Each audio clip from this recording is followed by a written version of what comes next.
Dans cette simulation de l'incendie de Pedro Grande ayant eu lieu le 17 juin 2017, nous avons utilisé le code Mesoanash couplé au code incendie ForFire pour déterminer les flux d'énergie au sol. La propagation du feu, elle, n'est pas simulée, mais elle a été déduite depuis les contours réalisés pendant l'enquête officielle sur cet incendie. Mesoanash et ForFire est paramétré dans une configuration en 3 modèles, avec le premier à 80 mètres de résolution, celui qu'on observe au premier plan, le second à 400 mètres de résolution au second plan, et un autre à 2 km de résolution qui n'est pas représenté. Ce que l'on peut voir, c'est déjà le début dans ce début de propagation, un vent de nord, la caméra regardant vers le sud ici, qui pousse le front de flamme que l'on matérialise ici avec des lignes de turbulence au sol qui représentent un peu le vent rafale.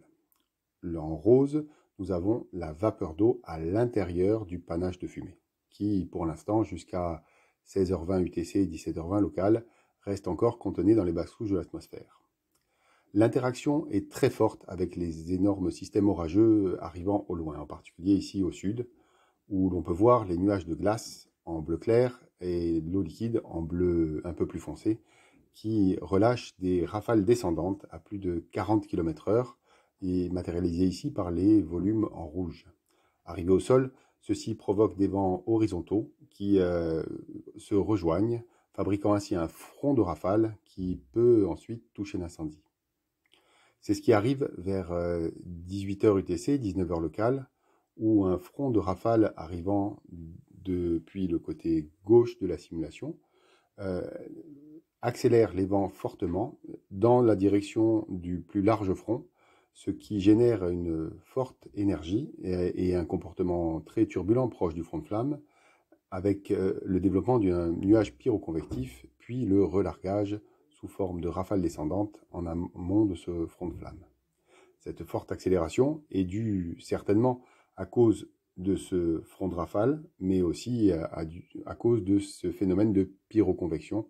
un ensemble d'interactions toutefois assez complexes à comprendre. En bas à gauche de la vidéo, donc au sud,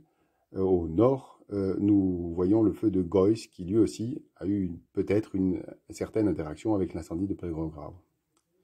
Vers 20h20, c'est un front de rafale arrivant du sud qui lui va frapper l'incendie et balayer un peu les fumées, mais n'étant pas dans le sens de propagation principale,